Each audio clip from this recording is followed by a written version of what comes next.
महेंद्र करीब 1 दशक से एसएमई में डीलर हैं। यहाँ महेंद्र लिखकर उनकी पहचान छुपाई गई है। सेबी ने 25 सितंबर को एसएमई स्टॉक्स को एडिशनल सर्विलांस मेजर यानी एएसएम और ट्रेड टू ट्रेड सेटलमेंट के तहत डाल दिया है। इसकी वजह यह है कि कई एसएमई स्टॉक्स की कीमत और उनकी वॉल्यूम में हेराफेरी होने की आशंका थी। महेंद्र के लिए ये कोई नई बात नहीं है, वो इसकी एबीसीडी पूरी तरह समझते हैं। मनी कंट्रोल ने उनसे इस बारे में विस्तार से जानने की कोशिश की। इसका मकसद नए रिटेल इन्वेस्टर्स को एसएमई स्टॉक्स में अचानक आए उछाल से सतर्क करना था। दरअसल ऐसे स्टॉक्स में आई तेजी से नए निवेशक उनमें निवेश करते हैं और फंस जाते हैं। उन्हें उछाल की असली वजह पता नहीं होती, बाद में उन्हें काफी लॉस उठाना पड़ता है।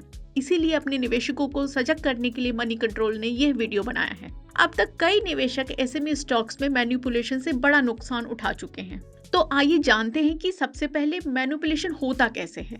महेंद्र ने बताया कि कोई भी कचरा कंपनी एसएमई लिस्टिंग के लिए आ सकती है। एक एसएमई आईपीओ में मैनिपुलेशन के लिए कुछ हजार एप्लीकेशन डाले जाते हैं। इसमें एक बड़ा ऑपरेटर शामिल होता है, जिसके नेटवर्क में 50 से ज्यादा छोटे ऑपरेटर्स होते हैं। ये काम खासकर मुंबई और अहमदाबाद में होता है। एनएसई और बीएसई ने 2012 में एनएसई इमर्ज और बीएसई एसएमई प्लेटफॉर्म की शुरुआत की थी। इसका मकसद ये था कि छोटी कंपनियां भी एक्सचेंज के जरिए फंड जुटा सके।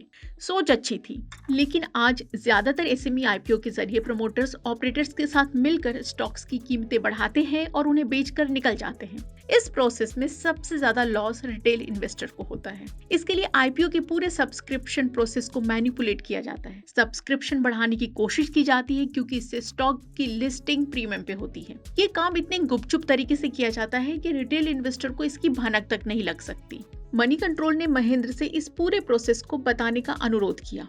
इस पर महेंद्र ने सबसे पहले हमारा ध्यान सितंबर में एसएमई आईपीओ की संख्या पर दिलाया। आपने भी नोटिस किया होगा कि सितंबर में कई एसएमई आईपीओ लिस्ट हुए हैं। इस महीने बड़ी संख्या में माइक्रो, स्मॉल और मिड एंटरप्राइजेस के स्टॉक की लिस्टिंग हुई। ऐसी 37 कंपनियों ने मार्केट से 1000 करोड़ रुपए से ज्यादा फंड जुटाया है। प्राइम डेटाबेस के डेटा के मुताबिक यह 2000 के बाद सितंबर में सबसे ज्यादा लिस्टिंग है। उन्होंने पूछा कि क्या हमें इसकी वजह पता है। फिर उन्होंने इसकी पूरी वजह हमें विस्तार से बताई। उन्होंने कहा कि यह एक डेडलाइन का मामला है जिसमें एसएमई किसी भी तरीके की चूक नहीं चाहते। इसमें चूक हो जाने पे कंप्लायंस उनकी जरूर 3 गुनी हो जाती है। महेंद्र ने बताया कि 30 सितंबर की डेडलाइन मिस कर जाती तो एसएमई को 6 महीनों के फाइनेंशियल डेटा के साथ प्रोस्पेक्ट्स को फिर से अपडेट करना पड़ता। ये डेटा पहले कंपनी मामले के मंत्रालय को भेजना होगा, उसके बाद एक्सचेंज को भेजना होगा, आखिर में उन्हें सेबी के पास भेजना होगा। 30 सितंबर से पहले सिर्फ एक्सचेंज की क्लियरेंस से ये काम हो जाता है। महेंद्र ने ये भी बताया कि ऐसे कई मामले हैं जिनमें पेपर फाइल करने के 2 दिनों के अंदर इशू जारी करने की मंजूरी मिल गई। एसएमई सेबी के पास फाइनल प्रोस्पेक्ट सिर्फ रेफरेंस के लिए फाइल करते हैं, वो भी आईपीओ का प्रोसेस पूरा होने के बाद।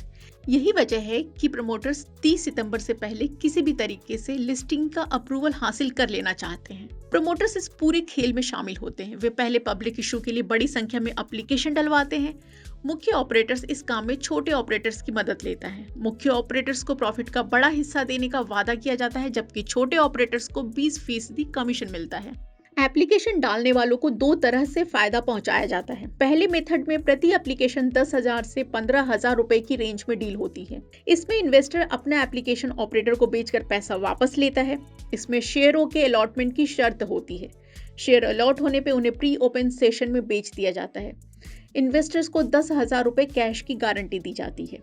अगर शेयरों की लिस्टिंग अच्छे प्रीमियम पे होती है तो इन्वेस्टर्स को लॉस होता है, क्योंकि इस वजह से होने वाला प्रॉफिट ऑपरेटर्स की जेब में चला जाता है। अगर शेयरों की लिस्टिंग डिस्काउंट पे होती है तो इन्वेस्टर्स को फायदा होता है, क्योंकि ये लॉस ऑपरेटर उठाता है।